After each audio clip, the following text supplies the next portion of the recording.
I think it was crushing deadlifts. You just feel good, you know. I was like, yeah. And I was kind of like feeling really lyrical. I was like, yeah, when in down, go work out. And then I was like, you know, fight sickness, fitness. I was like, hey. And then I put it on social media. I was like, when in doubt, go work out and fight sickness with fitness on my Instagram. It had a positive reaction. And it's been our gym model. It's just been kind of our torch, fighting sickness with fitness.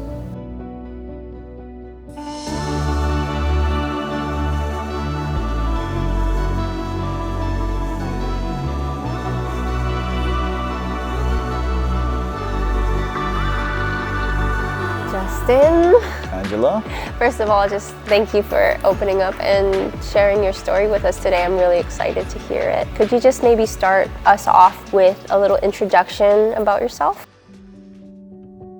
Born and raised on Maui for the most part, and I spent maybe altogether a bunch of summers every year in Japan for maybe a total of maybe 3 to 4 years in Japan. I had definitely an identity crisis. Growing up, it was very interesting. Also, even though I was born and raised here, Japanese was my first language because we spoke Japanese at home. With that brought a lot of different interesting challenges now that I'm grateful for. You don't really know what's going on as a kid, like, oh, you know, you're getting shoved, you're getting attacked, you're getting pushed. Mainly probably because I was very odd. I was an odd kid.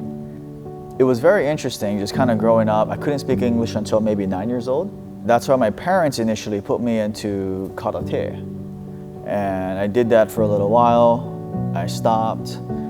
The reason why I had stopped karate was my asthma. It was very chronic, and I remember there was one specific incident. I ran up the stairs of Queen Kahumanu Center. I just remember I collapsed, I passed out, and the next thing I know, I woke up in white, bright lights above me. And then last thing I remember was looking up, and then there's this thing coming on, obviously oxygen mask. Put it on, and I passed out, and I remember right before I passed out, I said, oh my God, am I gonna die? They said I was very close to being brain dead from lack of oxygen. If I got there any later, I would have been toast. That inspired me and my parents to figure out how to overcome the asthma. A lot of the doctors initially told me that it's impossible. There's no cure for asthma, and that I would have to continue to take nebulizers and all these different stuff. And I didn't like taking them every day because you just felt sluggish, low energy. And so my dad had this brilliant idea. My dad threw me in the pool and was like, all right, we're gonna go swimming every day until you get good as a swimmer. And at the same time, I'm very grateful for a PE teacher named Mr. Soon. He was my 7th grade teacher. And he was one of the positive male role models in my life that at the time was like, I couldn't run 100 meters without needing my inhaler, and he challenged me every day to run farther and farther. And we do that every day for, I think it was maybe 6 weeks or 8 weeks, something like that. And I was able to run my first 5K as a 12, 13-year-old. And then that started building momentum. I started losing weight. Now I'm in middle school. Now I became like the hip kid, right? Because it's like, who's this kid that lost all this weight, you know, feeling better, more active. You know, like when you're a teenager, you value a lot of your friendships. And friends are pretty much everything at that stage. A lot of my friends basically just turned on me and started becoming my bullies. I was in band at the time and playing saxophone. I remember one day in the band room, I get pinned against the wall by 2 of my former friends. One guy just beat the shit out of me. From that time, I knew, I need to like figure something out. I need to get stronger. I need to like figure out martial arts. And then at the same time, there was some household issues and family stuff going on. That hindsight looking back, I'm thankful now because it led me to eventually finding wrestling, jiu-jitsu. But at that time, I remember one day specifically because my parents were both working and I'd walk home every day. And so I was walking back and I remember just feeling really cold and chicken skin, thinking like, I want to just end the pain I'm feeling. I don't remember exactly what the trigger was, but it was a bunch of pent up things, thinking like my family doesn't care, my friends don't care. And so as I'm walking down the Yell Valley, I see the bridge right here, the Waihe'e Bridge. And I remember walking up to the bridge, and once I put my right foot off, at that time it flashed a picture of my funeral. Okay, I could see my parents crying, and then in that moment I saw my bullies that beat me up laughing in the funeral. And the combination of them laughing at me and my parents crying made me like, come back. I still have something to live for. And I remember once I took my foot off, I just broke down and started crying.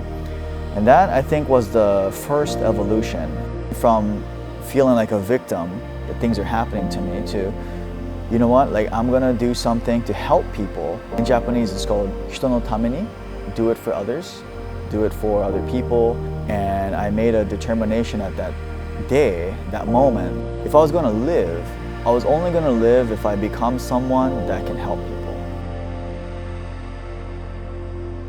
And from that, very grateful that eventually got into jiu-jitsu, got high school wrestling, in college, continued jiu-jitsu throughout.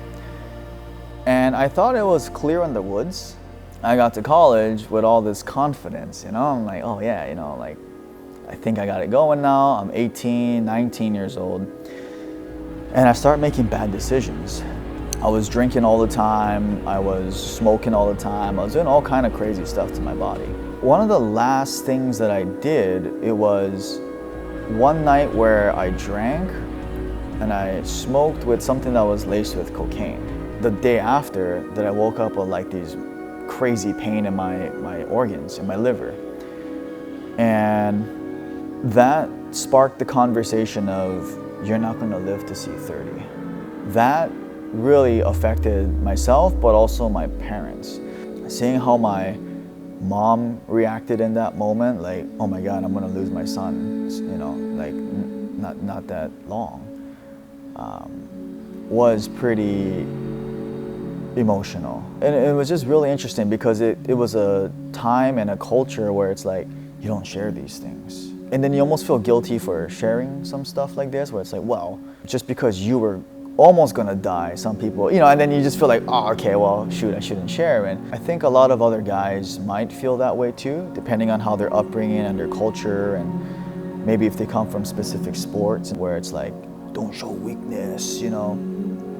But overall, hindsight, I'm very grateful for it, because if it wasn't for all of these experiences, I wouldn't be here today. And that sparked the journey to becoming a fitness trainer. I dropped out of university and then I went to a trade school, which ended up being much better. And I pursued being a trainer full time, helping people, just trying to overcome their health, overcome, weight loss issues. That was the beginning of what is fighting sickness with fitness now. I think that what you shared, listening to your journey, is so brave, first of all, but also so important. I think a lot of our youth these days are lost. They are told by society that you have to do this, this, and this in order to be successful. You have to go to school, you gotta graduate, you gotta get this degree. And from hearing your story, of you, dropping out of university and going to trade school, that move over there, that's okay. That's what set you on the path to the career you are today. When you were a teenager and you made that declaration to yourself that I want to help people, oftentimes when we do help others, when we do serve the community, it does help us inadvertently, as well, to feel good. It feels good to help others. Can you share more about what you created, which is where we are now, and how it came to be? So it started off with the intention to initially help my mom with her health. She was slightly battling health conditions. If I couldn't personally train my mom, there's no way I could help other moms and people in our community. And so that was my first goal, is to make sure my mom was healthy. So we started off in the backyard, and I bought a speed ladder, a little medicine ball, and I think one kettlebell. With that, we started off working out in the backyard. And then our neighbors were like, oh, what are you guys doing? It looks fun, can we jump in? Then it started becoming a small group workout outside. Then we gradually moved into like parks, and once that started growing, I actually had the conversation. She's a trainer now. Her name is Carol. I remember this because it was post-workout, and I looked at her and I said, I think I'm gonna open a small studio somewhere. And she was like, okay, great, like, where at? I said, I don't know if I'll be able to cover the rent though, because it's so much. And she was like, you know, I'm gonna support you. I'll pay whatever membership you charge. And so when Carol said that to me, I was like, oh, you know, I think I can do this. If I can have her, maybe like 1 or 2 more people just to like start. And I remember the first 2 months, we could not pay the rent. And it was terrifying because that 3rd month, pretty much we're gonna get, like, it was gonna be done. A story that was really sparked was my girlfriend at the time. It was our anniversary. I remember I was like, oh, you know, I'm gonna go grab something for dinner, you know? And then it was like from Pizza Hut right next door. I think maybe like less than 20 bucks, like 15 bucks. And I went to go order it. And this is when I was on survival mode. So I'm like, man, I gotta make ends meet. I gotta pay the rent, the light. And I put in my debit card, I put in my other debit card, I put in my other credit card, got declined. I was like, oh my God, I can't pay 15, 16 bucks. And then look at my wallet, I have $5 cash. And now I'm like so distraught. I can't even like bring this pizza home for dinner. This guy who was sitting in the corner on my left, he stood up and he was just like, oh yeah, I'll buy that for you, man. Like, you know, like no problem. We all have hard times.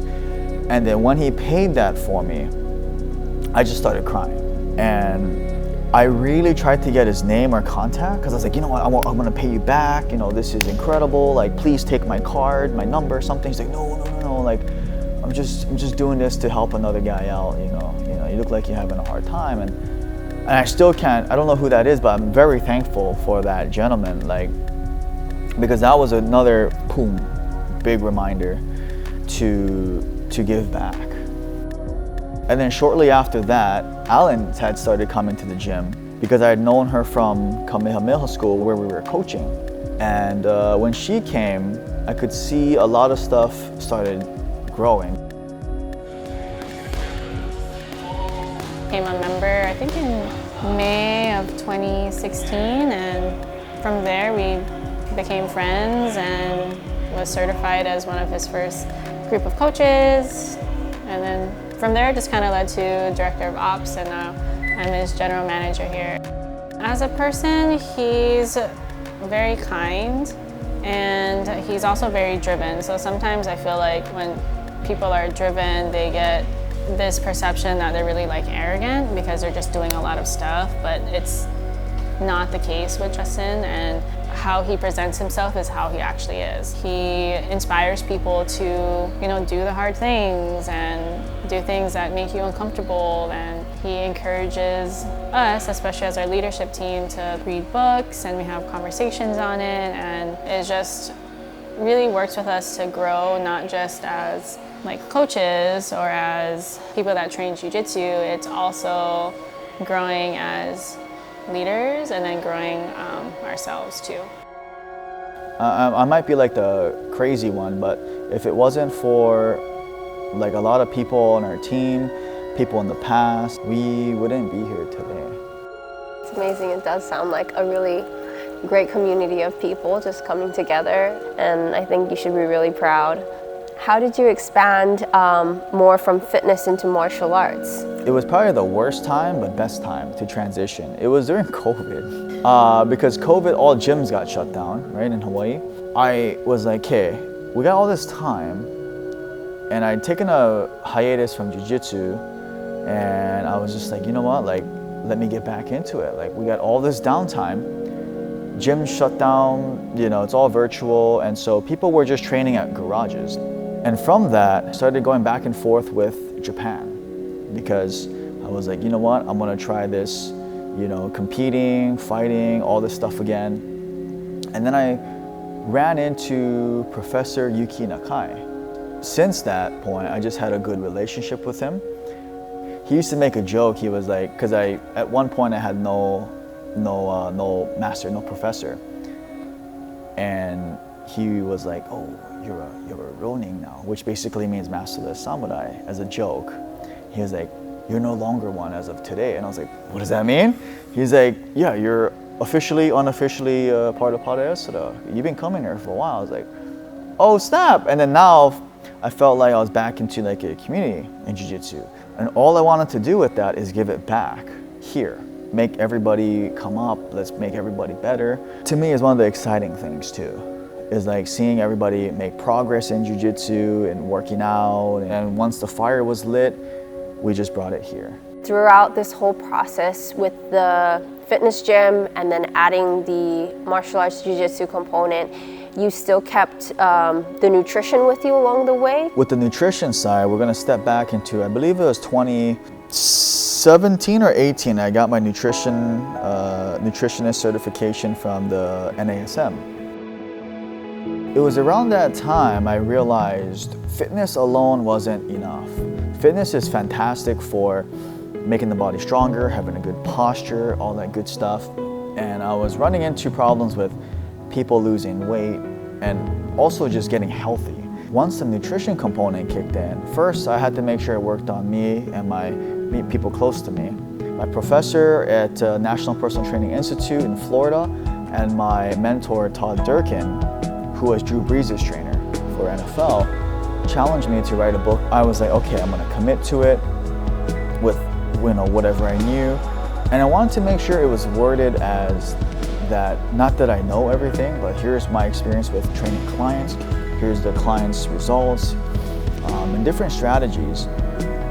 And with the nutrition side, I remember sitting down one day, it was actually right here, right next to where everything's happening. There was a medicine ball, I sat down, I think it was crushing deadlifts. You just feel good, you know, and I was like, yeah. And I sat down and I was kind of like feeling really lyrical. I was like, yeah, when in doubt, go work out.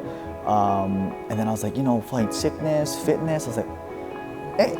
And then I put it on social media. I was like, when in doubt, go work out and fight sickness with fitness on my Instagram or something like that. And then it had a positive, you know, reaction. I think that might be a title. And then I went back and forth with my publisher and she was like, you know what, that's actually pretty catchy. We'll go with that. And then that just kind of stuck with that title ever since. And it's been our gym model and it's just been kind of our torch, fighting sickness with fitness.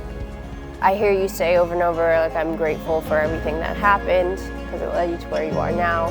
How do you feel going back into those moments and seeing the progress and everything that you've been through and everything that you've overcome? What would you say that you're most proud of? It would be the people that I've helped. Many of the conversations were off camera with students, former students and athletes who were thinking about committing suicide. But of course I told them, you gotta see a health professional. And I remember this guy in particular, he came up and was like, you know, I've been told by other adults and coaches that my feelings and just never mind, and you know, but I want to kill myself. I think I'm gonna kill myself. And being able to just like listen and, you know, point into therapy and all this kind of stuff. That, and then also like all the health and transformations we made with people. Losing 20, 40, 50 pounds, getting off of medications, from jiu-jitsu, seeing their confidence come up, and with their confidence come up, more likely to take opportunities, more likely to say yes to challenging things. And so to me, that's probably the thing I'm most proud of, is if I could look back at my 14-year-old self, I would say, you know, you still got a long way to go. Things are gonna be okay. You can be a little bit nicer to yourself. Don't beat yourself up so much. And it's okay to have those feelings and